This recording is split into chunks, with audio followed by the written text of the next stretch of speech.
थांबा.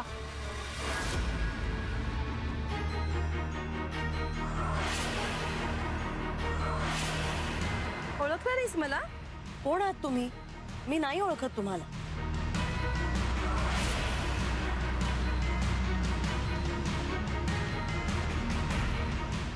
कोण होती ती?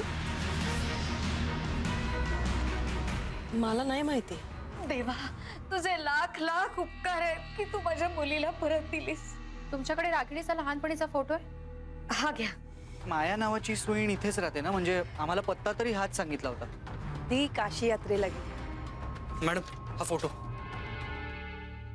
एक काम कर, त्या फोटोचा एक फोटो क्लिक कर आणि मला सेंड कर. मॅडम आतमध्ये हा लहान मुलीचा फोटो सापडला. आम्हाला वत्सलाबाईंनी एक फोटो दिला, म्हणजे रागिणीचा लहानपणीचा फोटो, तोही असाच होता.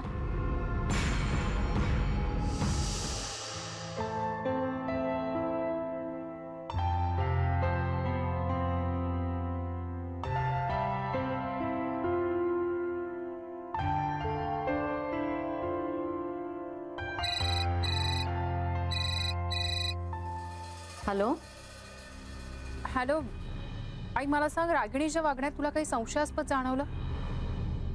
नाही, नुसती गप्प बसू नये.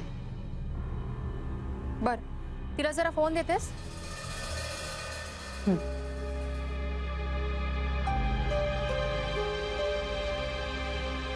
रागिणी, रागिणी, अस्मिताला बोलायचंय. हॅलो. रागिणी, तुझ्या जुन्या डायरीत तुझ्या जुन्या आठवणी लिहिलेल्या होत्या. आता अपघातानंतर जणू तुझा पुनर्जन्मच झालाय. तेव्हापासूनच्या सगळ्या आठवणी आता तू नव्याने डायरीत लिहायला लागली. त्या आठवणी आता पुन्हा डायरीत लिहून काय मिळणार आहे? तुझं मन मोकळं होईल आणि तुला बरं वाटेल. बरं, एक काम करशील, आईला सांग आम्हाला यायला उशीर होईल, तेव्हा जेवायला थांबू नकोस म्हणून. ठेवते फोन. बाय.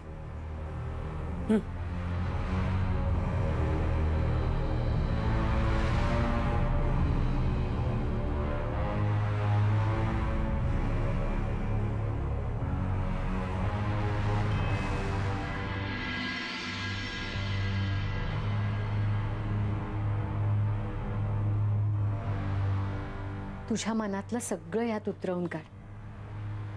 अस्मिताने हेच करायला सांगितलंय ना तुला? घे.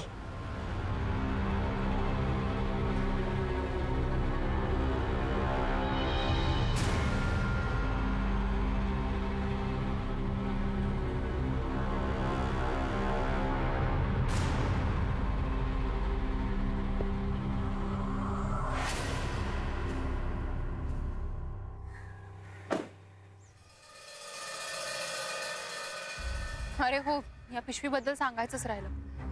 ही पिशवी मला रागिणीच्या खोलीत सापडली.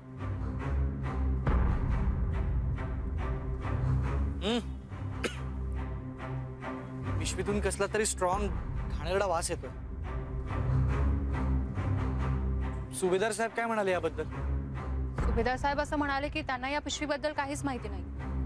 म्हणजे मुळात ही पिशवी तिच्या खोलीत कशी आली हेही त्यांना माहित नव्हतं. सेठ, आपल्याला आता जाता जाता ही पिशवी लॅब मध्ये द्यायची टेस्टिंगला. बघूया या पिशवीतनं काही क्लू मिळतो का. चला दाजी, किती नाही म्हटलं तरी आई जेवायला थांबली असणार. पोचायला उशीर होईल. चला.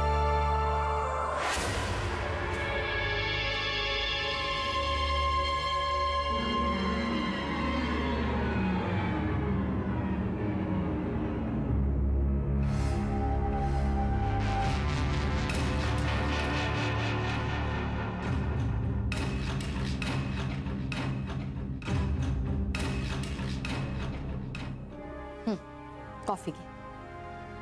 आई, तू कशाला जागत बसलीयस? कशाला म्हणजे? धड जेवली नाहीस, कॉफी तरी घे. तुझ्यामुळे जागावं लागतं मला असं.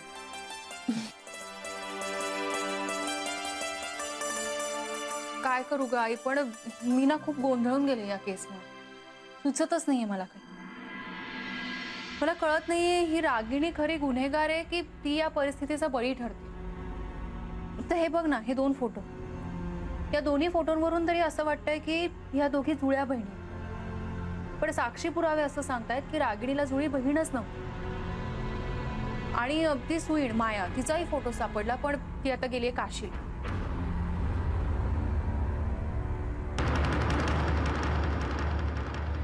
रागिणी,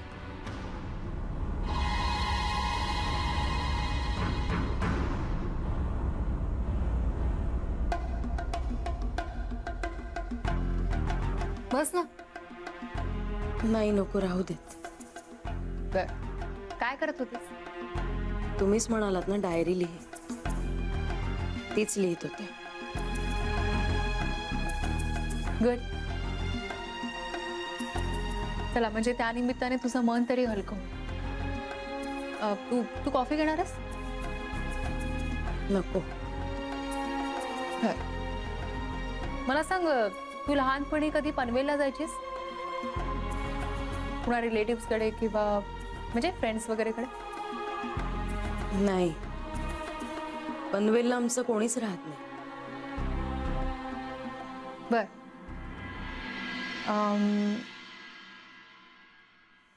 मला सांग, या बाईला कधी पाहिलंस?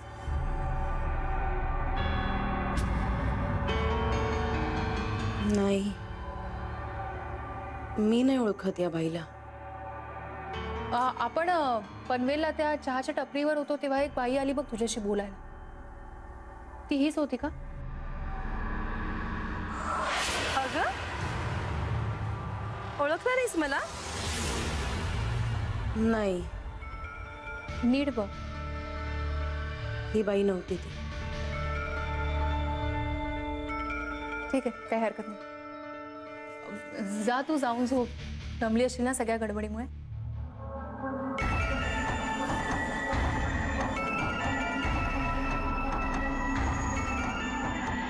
तू पण खूप दमलीस. कॉफी घे आणि झोप आता.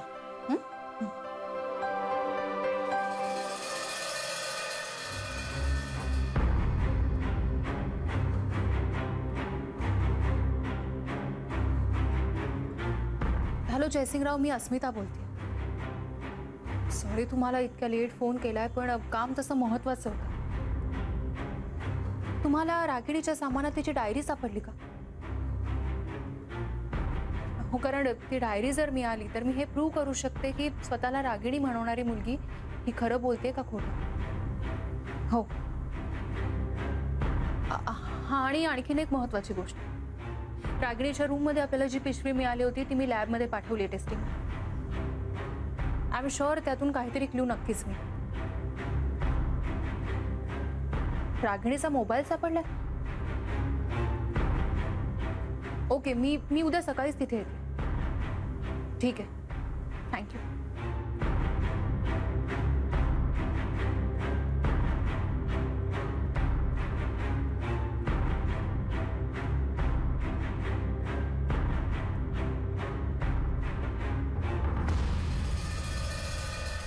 आई चला, मी निघते आता. अगं थांब, झाले पोहे आणले. हे बघ आले मी. घे घे घे घे, मी भरवते. आई आता वेळ नाही मला. अगं वेळ नसायला काय झालंय? तब्येत बघितलीस का कशी झाली आहे? कामात गुंतलीस की काही सुचत नाही. घे आई. अगं मला अगं घे. थोडेसेच आहेत अजून. एक एक एक. बाय. चल बाय बाय. हे बघ थोडे राहिले अस्मिता. हे घे. असं काय करते सगळं? आई अगं तू काय गेट पर्यंत येणार आहेस का आता भरवायला? एवढं तरी संपव ना. आई प्लीज, मला उशीर होतोय. हे बघ, मी जयसिंगरावांकडे चालले. मला तिथे किती वेळ लागेल काहीच अंदाज नाही. त्यामुळे माझी वाटही पाहू नकोस आणि काळजी करू नकोस. रागिणी पण येते का तुझ्या बरोबर? नाही, जोपर्यंत तीच खरी रागिणी आहे हे सिद्ध होत नाही तोपर्यंत तिला तिथे येऊ देणार नाही असा शब्द दिलाय जयसिंगरावांना. मग वाट बघायला किंवा काळजी करायला वेळ मिळणारच नाही मला. म्हणजे? अगं नजर ठेवायची ना तिच्यावर. अस्मिता, मी जर तू सांगितलेलं काम नीट पार पाडलं तर मला पण घेशील ना तुझ्या टीम मध्ये? आई, तू ऑलरेडी आमच्या टीम मध्ये. इनफॅक्ट तू आमची हेड आहेस. बरं चल, मी निघते. मी फोन करेन. हा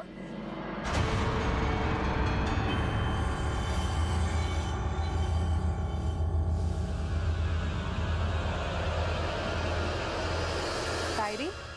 अगं हो, रागिणी भल्या पहाटे उठून बसली होती इथे डायरी लिहित. आता देवासमोर बसले प्रार्थना करत. बर ठीक आहे सर, येते मी. काळजी घ्या. Bye bye.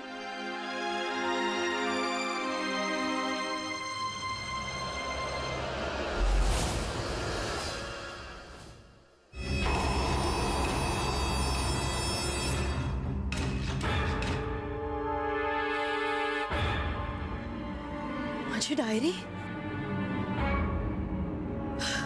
मी इथेच ठेवली होती की आतमध्ये ठेवली होती?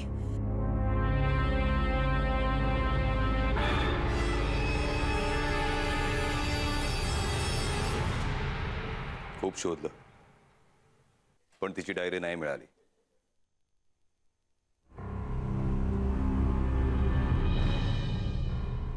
हा तिचा मोबाईल.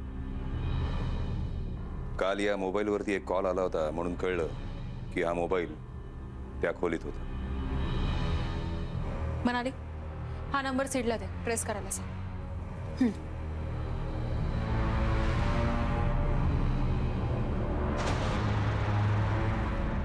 हे तर नवीन नोकर दिसतंय. मॅडम, मला असं वाटतंय की हा मोबाईल इथे सापडला म्हणजे साप चावून मेली ती रागिणी खरीच आहे. भूमी जिला आई समजते ती खरी रागिणी नाही अस.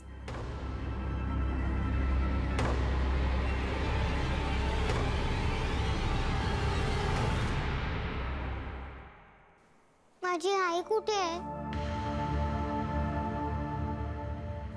तुम्ही तिला का नेलं? मला तिला भेटायचंय. तुम्ही मला तिच्याकडे प्लीज घेऊन जा ना. हो, नेणार. आणणार हं? तुझ्या आईला नक्की परत आणणार. त्याचेच प्रयत्न चालू आहेत आमचे.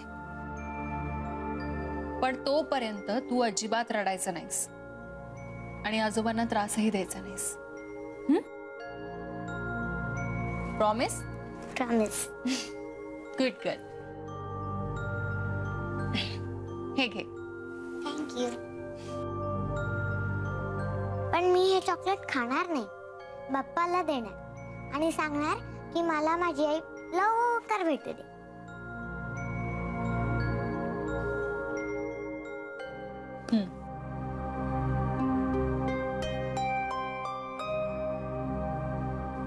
किती निरागस आहे.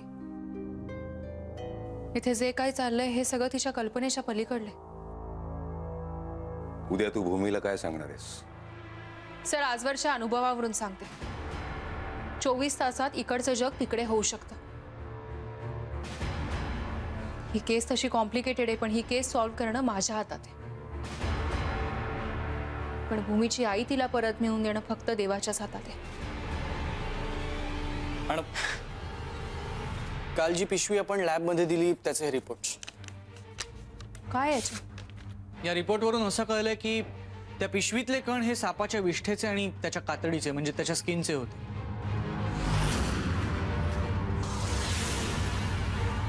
म्हणजे त्यात साप होता? तो साप जिवंत राहावा किंवा त्याला श्वास घेता यावा म्हणून त्या पिशवीला जाळी होती. याचा अर्थ तो साप आपणहून इथे आलेला नव्हता. त्याला रागिणीच्या खोलीत आणण्यात आलं होतं.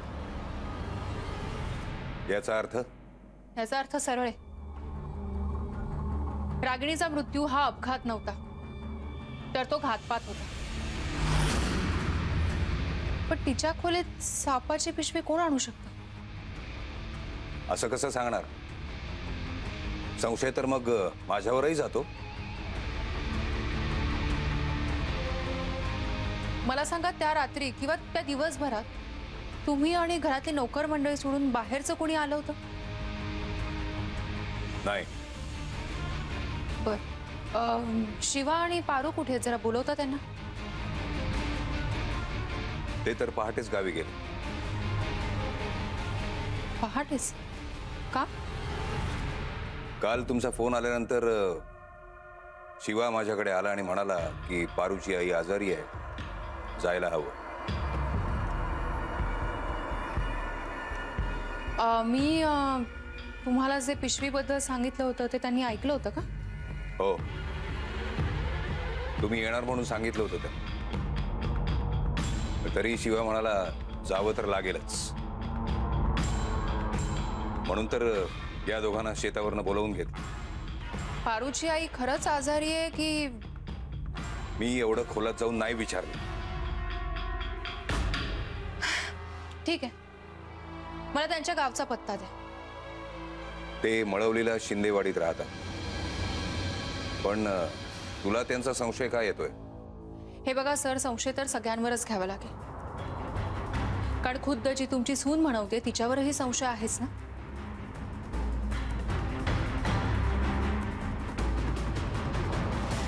सेठ म्हणाले राकेशला मळवलीला जायला सांगा. तिथे शिवा आणि पारू काय करतायत ते बघायला सांगा. पारूची आई खरंच आजारी आहे का बघा.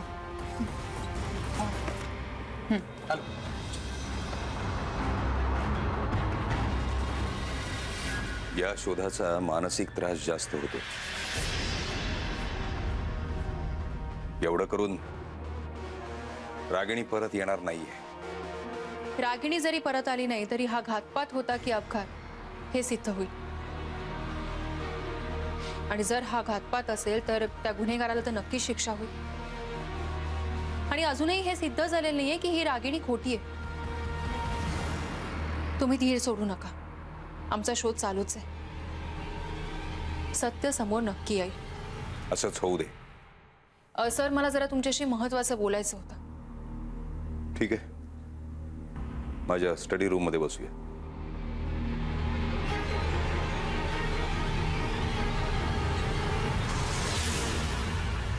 आई, आई तू?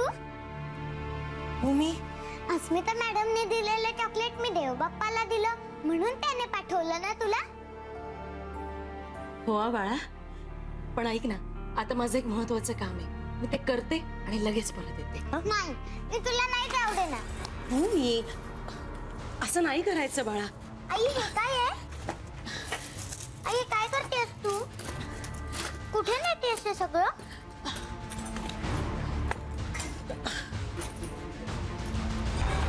भूमी, मी तुला सगळं आल्यानंतर सांगते, आता मला जाऊ दे. हट्ट करू नकोस. हा, आई, आई, आई. जयसिंगराव, तुम्ही काळजी करू नका. ही रागिणी खरी आहे की खोटी हे लवकरच कळेल.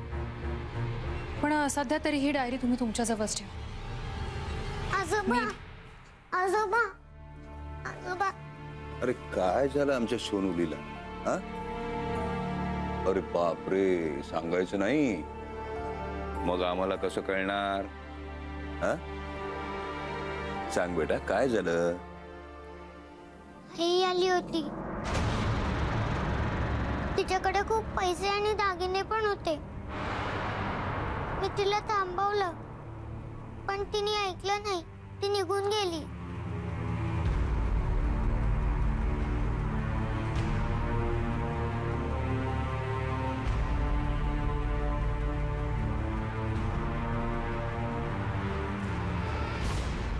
आता काय करणार आहेस? तिच्याजवळ दागिने आणि पैसे सापडले याचा अर्थ काय? तिला लवकरात लवकर गाठायलाच हवं आपल्याला. मी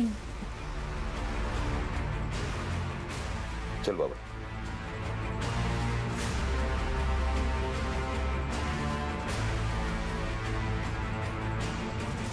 दाजी, आपल्याला ताबडतोब पनवेलला जायचंय.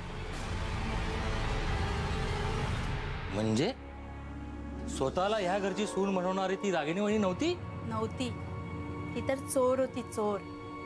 रागिनी वहिनी तर देवाघरीच गेल्या.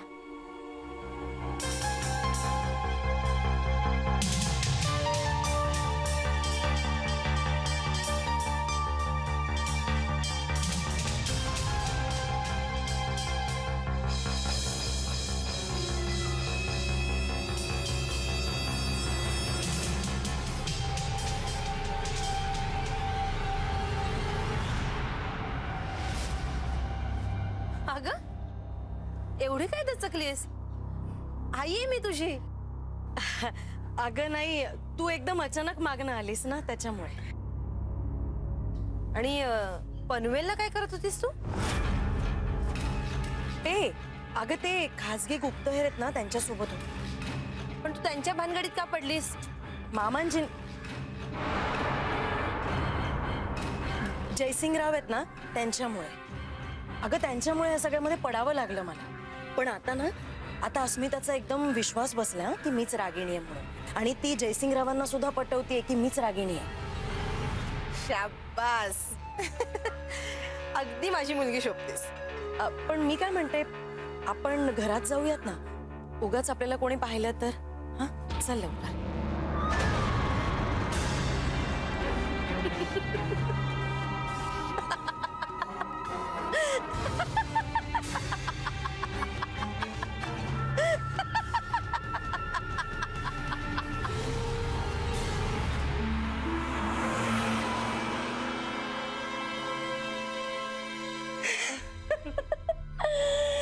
यामिनी, आपला डाव यशस्वी झालाय. तू सुभेदारांची सून झालीयस. यामिनी माया वनारसेची तू आता रागिनी विक्रम सुभेदार झालीयस. सगळी संपत्ती आता आपली आहे. एकदा का त्या जयसिंग सुभेदाराची इस्टेट तुझ्या नावावर झाली ना, त्याचाही काटा काढू. यामिनी माया वनारसेची तू आता रागिनी विक्रम सुभेदार झालीयस. एकदा का त्या जयसिंग सुभेदाराची इस्टेट तुझ्या नावावर झाली ना, त्याचाही काटा काढू. पण मी काय म्हणते, आता ह्या सगळ्याची काय गरज आहे? अगं गरज आहे. त्याला कळलं ना की तू रागिनी नाहीस, यामिनी आहेस, तर तू आपल्याला गोळ्या झाडेल. हो ते बरोबरच आहे. पण मला एक कळत नाही आई, आपण इथे का आलोय? आपल्या घरी का नाही गेलो?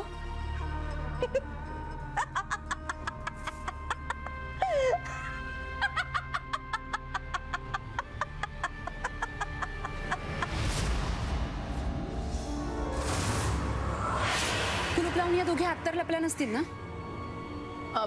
खिडकीतनं बघा.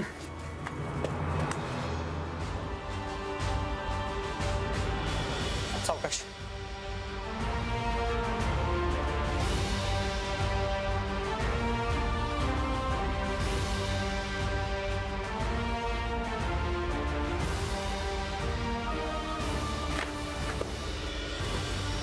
मॅडम आतमध्ये कोणीच नाही.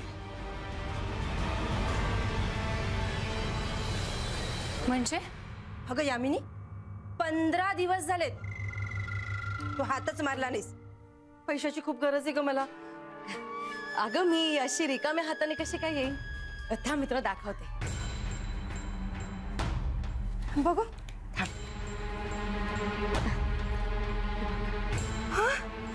अगं अगं बाई, कमालच केलीस. आणखीन काय आणलंयस? बस एवढंच. आई मला अजूनही कळत नाहीये, म्हणजे तू खरं कारण सांगितलं नाहीस अजून. आपण इथे का आलोय? अगं मला कुठला धोका पत्करायचा नव्हता. अस्मिताला कळलंच नाही पाहिजे की आपण कुठे आहोत म्हणून. आपलं घर बंद दिसलं ना तर ते निघून जाईल. अगं पण तू हे एवढंच आणलंस, माझं समाधान नाही होणार एवढ्यानं. आई आता आपल्याला जास्त हातपाय नाही हलवता येणार. अगं ही सगळी इस्टेट भूमीच्या नावावर आहे. अगं त्या भूमीचं काय मला सांगते, ती थोडीच पहाडासारखी आहे. अगं तू त्या जयसिंगला घाबरली नाहीस, एवढ्याशा पोरीचं काय सांगतेस मला? संधी मिळाली ना की त्या भूमीचा सुद्धा काटा काढू आपण. काय अगं त्या भूमीला मारण्यासाठी मी तुला एक हत्यार दिलं होतं, त्याचं काय झालं? ते ते वाया गेलं. वाया गेलं? हो. मी काय म्हणते आई, त्या भूमीला उगाचच कशाला ग मारायचं आपण? खूप लहान आहे ग बिचारी. आणि आता तिची सगळी संपत्ती आपलीच तर आहे. मी तिची आई आहे म्हटल्यावर ते सगळं माझंच आहे. का ग 15 दिवसात त्या पोरीची तुला एवढी ओढ लागली? यामिनी, एक गोष्ट लक्षात ठेव, तिला विष खायला घाल, नाही तर विहिरीत ढकल, पण तिला ठार मार. नाही,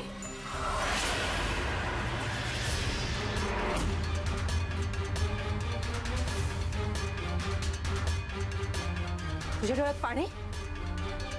खरं सांग, कोण आहेस तू? अगं मी यामिनी आहे. तू असं काय विचारतेस मला? मी यामिनी आहे. नाही, माझ्या यामिनीच्या डोळ्यात असं पाणी येणार नाही. खरं सांग, तू कोण आहेस?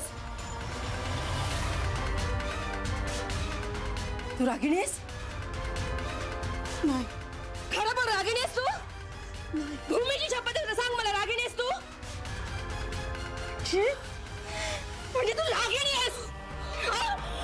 असा उलटा डाव टाकलास तू माझ्यावर? बोल मला, खरं सांग काय? सांग मला, बोल, तू अपघातातून कशी वाचलीस? आणि तू इथेस तर माझी यामिनी कुठे आहे? मला नाही माहिती. तुलाच माहिती आहे.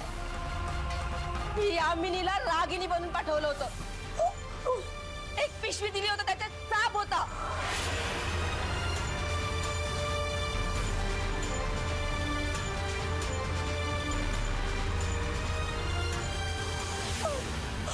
बोल, माझी यामिनी कुठे आहे? बोल.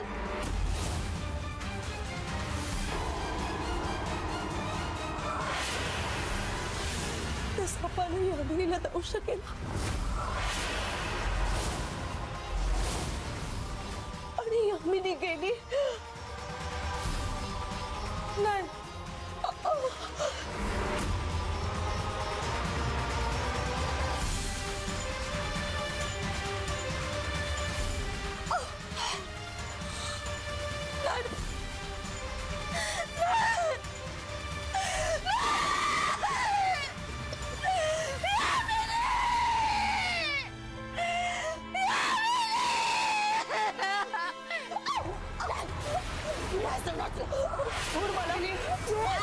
मी नाही सोडला तुला.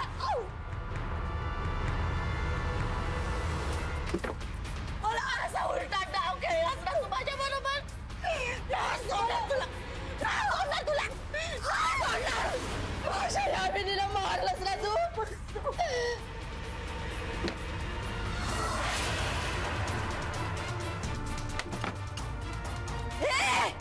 कुठे पळून चालीस? अशी नाही सोडणार मी तुला. अशी नाही सोडणार. माझ्या यामिनीला मारलंस ना तू. मी तुला नाही सोडणार. काय करताय तुम्ही? सोडा तिला. काय करताय?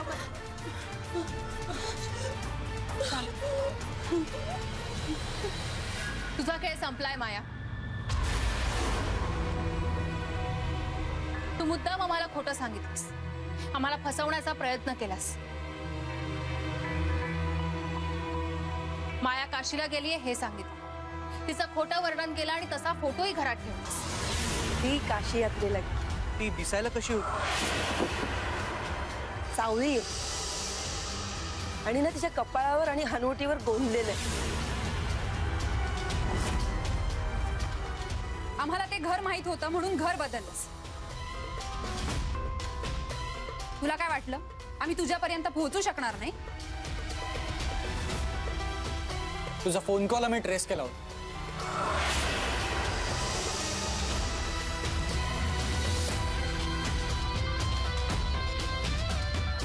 हॅलो. आणि तुझ्या नकळत तुझा पाठलाग करून ही जागा सुद्धा बघितली.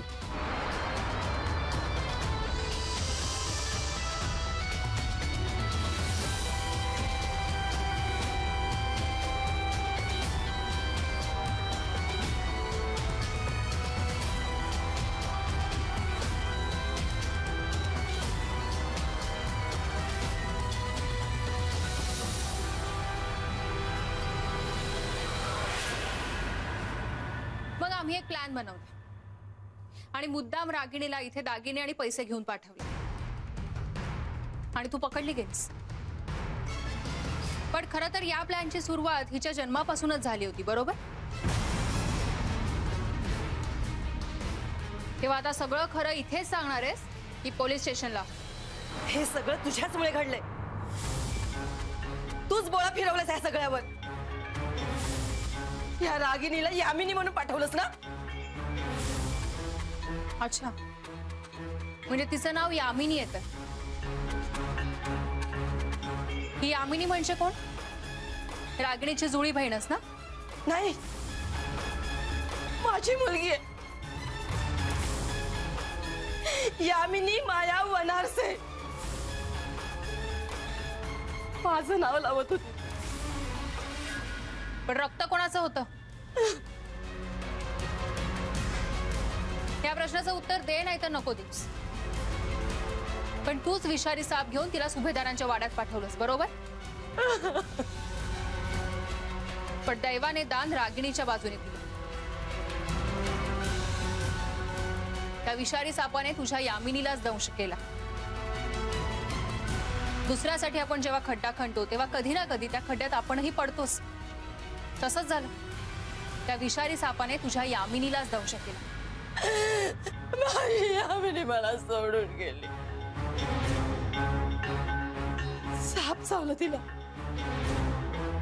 किती तडफडली असेल ती. किती यातना झाल्या असतील तिला. असं कसं झालंय हे सगळं? हा देव नेहमी माझ्यावरच का अन्याय करतो? यामिनी सोडून गेली मला. तुझ्या कर्माचं फळ हे. आपण या जन्मात जे कृत्य करतो ना, त्याचं फळ आपल्याला याच जन्मात भोगावं लागतं. हो, देवानं मला शिक्षा दिली. पण याच देवानं माझ्यावर खूप अन्याय केला. या देवानं मला बाई म्हणून जन्माला घातलं खरं. सुयणीचं कसं बी दिलं, पण मला आई नाही होऊ दिलं.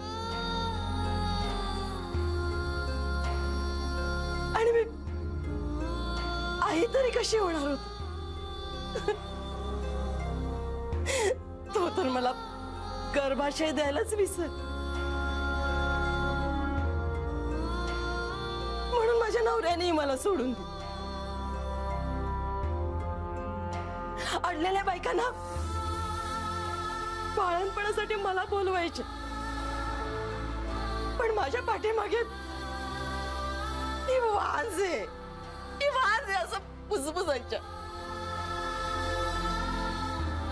मी गेले ना, किती बाळाची आणि बाळंतिणीची दृष्ट काढायची.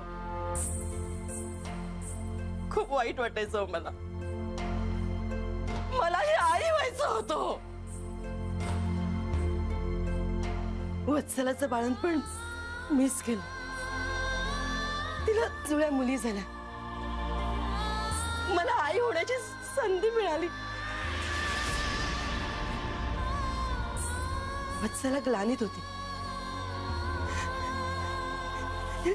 त्यातल्या एका मुलीला मग मी असं उचललं आणि घट्ट उराशी कवटाळलं.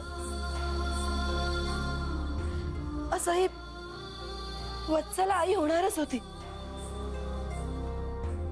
तिचं काहीच नुकसान होणार नव्हतं,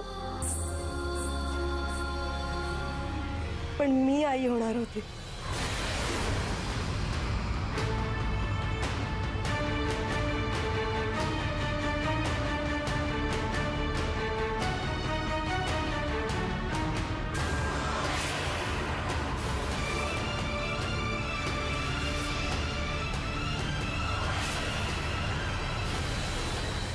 मी नांदगाव पासून खूप दूर गेले आणि माझ्या यामिनीला मी वाढवू लागले.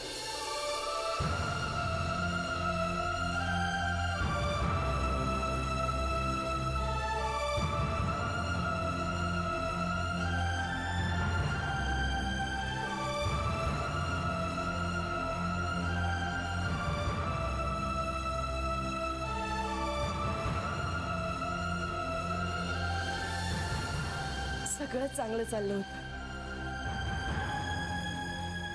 आणि एक दिवस यामिनीने रागिणीला पाहिलं. ए आई, मला खरं खरं सांग, कोण आहे ती पोरगी? ती हुबेहूब माझ्यासारखी कशी काय दिसते? अगं आपल्याला काय करायचं त्याच्याशी? असं कसं? मला कळायला हवं. खरं खरं सांग, तुला शपथ आहे माझी. मला नाईलाजाने सगळं यामिनीला सांगावं लागलं.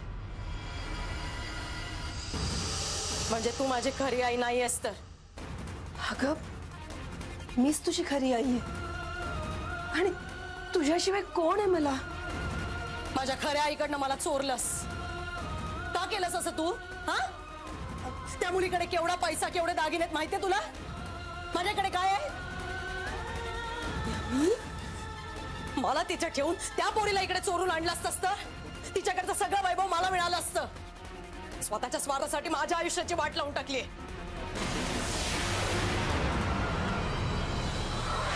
यामिनीच्या आरोपामुळे मी आदरले. ती जे बोलत होती ते सत्य होतं.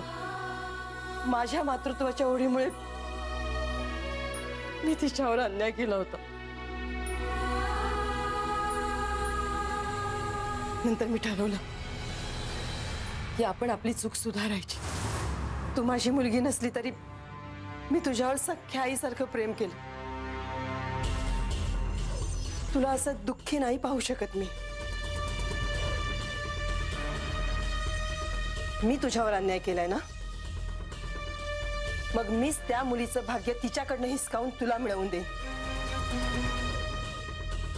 उगाच काहीतरी बोल नकोस. हे सगळं कसं शक्य आहे? मी तुला तिच्या जागी नेऊन ठेवे. आणि मग तिचं काय? तिचं काय करायचंय ते ठरवलंय मी.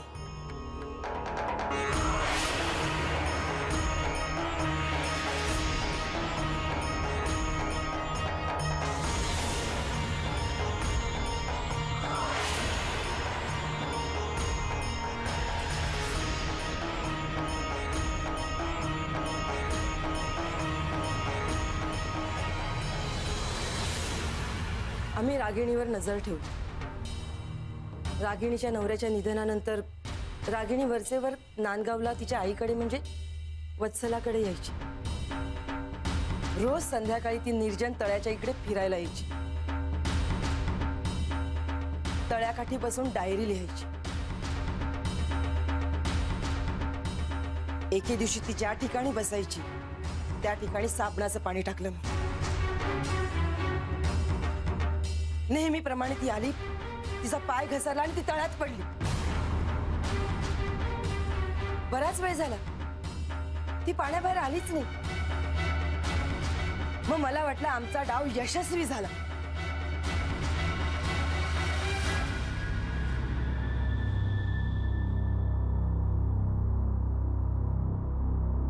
हा मोबाईल आणि ही डायरी तुला रागिनी बनायला मदत करेल. जा, रागिनीच्या सासरी मृत्यूचं दान कर आणि त्याची सगळी संपत्ती इकडे घेऊन ये. आणि एक गोष्ट लक्षात ठेव, तू इथे परत येईपर्यंत आपण एकमेकींशी संपर्क साधायचा नाही. लक्षात ठेवशील ना? मी यामिनीकडे सुभेदारांसाठी दिलेलं मृत्यूचं दान तिच्याच पदरात पडलं. माया, विष पेरलं की विषच उगवतं. आम्ही काय बिघडवलं होतं ग तुझं? इतकं वाईट कृत्य करताना तुला त्या छोट्या मुलीचाही विचार आला नाही मनात? वत्सलाबाईंचं बाळ पळवलंस आणि आई बनलीस तू. तू स्वतः तर चोर बनलीस, पण यामिनीला सुद्धा तेच धडे शिकवलीस. तू आई नाहीयेस. आई या शब्दाला कलंक आहेस तू, कलंक. अगं, मातृत्वाची एवढीच ओढ होती तर एखाद्या अनाथ मुलाला तरी दत्तक घ्यायचं होतंस. एखाद्याचं चांगलं करवत नाही ना आपल्याला, ना निदान वाईट तरी करू नये. त्याने नुकसान आपलंच होतं. देवाने जो माझ्यावर अन्याय केला ना त्याचा सूड घ्यायचा होता मला.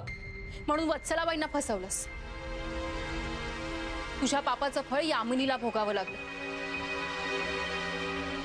यामिनी जे काही वागले त्याला नियतीने शिक्षा केलीच आहे. आता तुला शिक्षा पोलीस देतील. मी फोन केलाय त्यांना, येतच असतील.